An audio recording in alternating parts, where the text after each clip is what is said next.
जय देवगणाधीशा विघ्नराजन नमोस्तुते।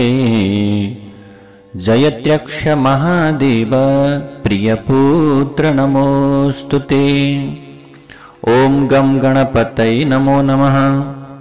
गणेश पुराण उपासना खण्डको 30औं अध्यायमा अब नारदजीले भन्नुभयो, कुनै दिन म देवलोकको राजधानी अमरावतीमा देवराज इन्द्रको दर्शन गर्न गएको थिएँ। इन्द्रले मेरो विधिवत प्रकारको सत्कार गरेपछि नम्र भएर मसँग कुरा गर्नुभएको थियो। इन्द्रले भन्नुभयो, हे नारद मुनि, हजुरले नबुझेको कुरा केही पनि छैन, तर पनि केही जान्न खोजिँदै हजुर लोकान्तरमा भ्रमण गरिरहनुहुन्छ। यो देखेर मलाई आश्चर्य लागेको छ। मेरो सन्तोषका निमित्त कृपापूर्वक मलाई उत्तर दिनुहोस्। भनिसकेपछि त्यो प्रश्नलाई सुनेपछि नारदजीले भन्नुभयो, मैले कुनै दिन मृत्युलोकमा नाना वृक्ष लता र पुष्पले घेरिएको अनेक थरी पक्षीहरूको कलबरबाट अथवा त्यस्ता प्रकारबाट अनेक थरीका पंक्षीहरूको गुन्जायमान आवाजबाट कलरवबाट गुन्जायमान गौतम ऋषिको आश्रमको दर्शन गरेको थिएँ। त्यसै बेला त्यस आश्रममा मैले अहल्या सहित विराजमान भएका गौतम ऋषिको दर्शन गरेँ। ऋषि पत्नी अहल्याको रूप सौन्दर्य देखेर त्यो प्रकारका सबै प्रकारका व्यक्तिहरू अत्यन्त खुसी हुन्थे। अब सावित्री, इन्द्राणी, लक्ष्मी, पार्वती, उर्वशी, मेनका, रम्भा अनि विश्वविख्यात तिलोत्तमा ब्रह्मा, विष्णु र शिवलाई पनि बच्चाका रूपमा परिणत गराउन समर्थ पतिव्रता शिरोमणि अनसूया, अरुन्धती, सूर्यपत्नी छाया एवं सन्ध्या, कश्यपकी पत्नी अदिति जस्ता विश्वविख्यात महानारीहरूको स्वरूप सौन्दर्य अहल्याको रूप माधुरीका सामु फिका भएको देखेँ। त्यसै गरी अहल्याको सौन्दर्यका सामु नागसुन्दरीहरूको रूप सौन्दर्य पनि मूल्यहीन बनेको थियो। अहल्याको सौन्दर्य चिन्तनका कारण हे देवराज, मलाई अहिले वीणागान गर्न मन लागेको छैन, न त म ईश्वर पूजा गर्न नै मन पराउँछु। रूप सौन्दर्यको दर्शनका कारण मन चञ्चल हुँदा कहाँ जाउँ, के गरौँ जस्तो भयो। हतारिएर हजुरको अमरावतीपुरी हेर्नका निम्ति आएको हुँ।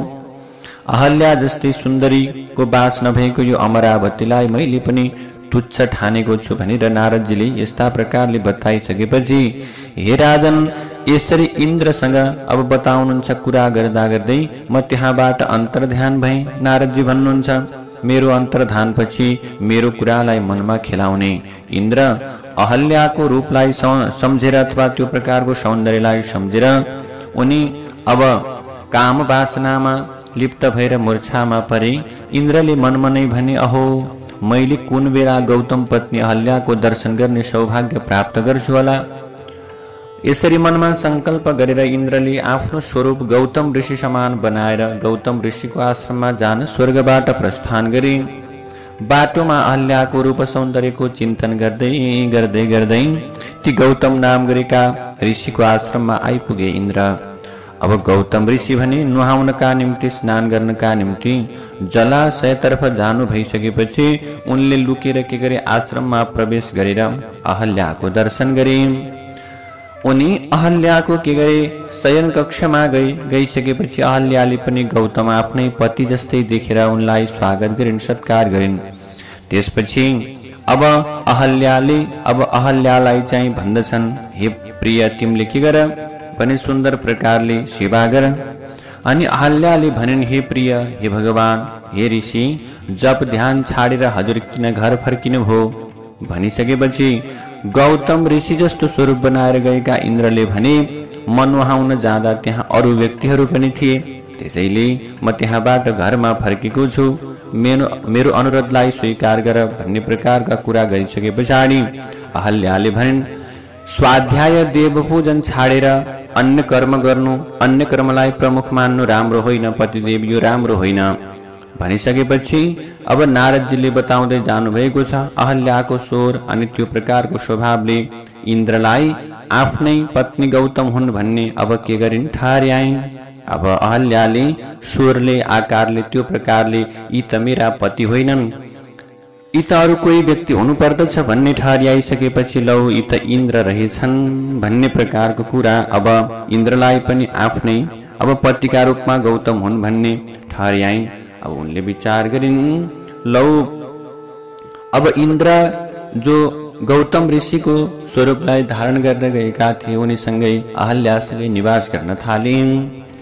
यसरी निवास गरिसके पछाडि अब मनमा तर्कना गर्न थालिन् अहल्याले, अहो यो कुन पुरुष हो अथवा यो कुन पुरुषले आज आएर मलाई छल गरिरहेको छ? कि अब मैले चन्द्रमाले जस्तै कलङ्क बिहोर्नु पर्छ त? यस्तो दुष्ट व्यक्तिसँग म रहेछु, यो त अर्कै व्यक्ति हुनुपर्दछ, यो त मलाई छलिरहेको छ। त्यसबारेमा मैले आफ्नो दुष्कर्मका कारण कालो बन्न पुगेको आफ्नो अनुहारलाई संसारमा कसरी देखाउली? मेरा प्यारा पति गौतमले मलाई अब कुन अवस्थामा पुर्याउनु होला? यस्तो प्रकारको तर्क वितर्क गर्दै स्पष्ट रूपमा अहल्याले त्यस समयमा छली पुरुषलाई सोधिन्, हे पुरुष, नक्कली रूप बनाएर आज आएर मेरो परीक्षा गर्ने तिमी को हौ?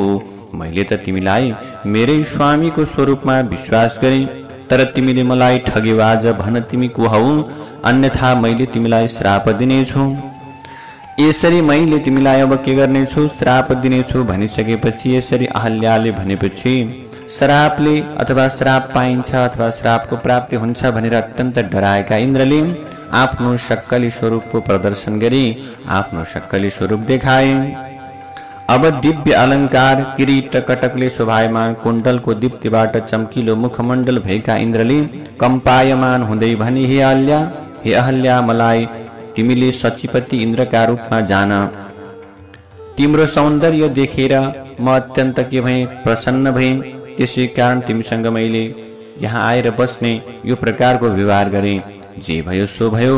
अब तिमीले त्रिलोकीको स्वामी म इन्द्रलाई पति भावले स्वीकार गर, अब मसँग विवाह गर। इन्द्रका त्यस्ता प्रकारका कुरालाई सुनेर क्रुद्ध भएकी अहल्याले मुखबाट आगोको ज्वाला छुटाउँदै इन्द्रलाई भनिन्, हे इन्द्र, मेरा पति मेरा स्वामी फर्केर आएपछि तिम्रो शरीर कुन अवस्थामा हुनेछ भन्ने कुरा अहिले म भन्न सक्दिन। तिमी दुष्ट र पापी रहेछौ। हेर, तिमीले मेरो पतिव्रता धर्मलाई नष्ट गर्यौ, यसमा तिमीले शङ्का गर्नका निम्ति बाध्य गरायौ। अब गौतम ऋषि आइसकेपछि गौतम ऋषिको श्रापले गर्दा मेरो कुन दशा हुने हो अनि तिम्रो पनि कुन दशा हुने हो भन्ने कुरा यसै भन्न सकिन्न। जय जय श्री गणेश पुराणे उपासना खण्डे अहल्या दर्शनम नाम 30ोऽध्यायः। विघ्नेश्वराय वरदाय सुरप्रियाय लंबोदराय सकलाय जगद्धिताय नागाननाय श्रुतियज्ञ विभूषिताय गौरीसुताय गणनाथ नमो नमस्ते। ओम गम गणपतये नमः।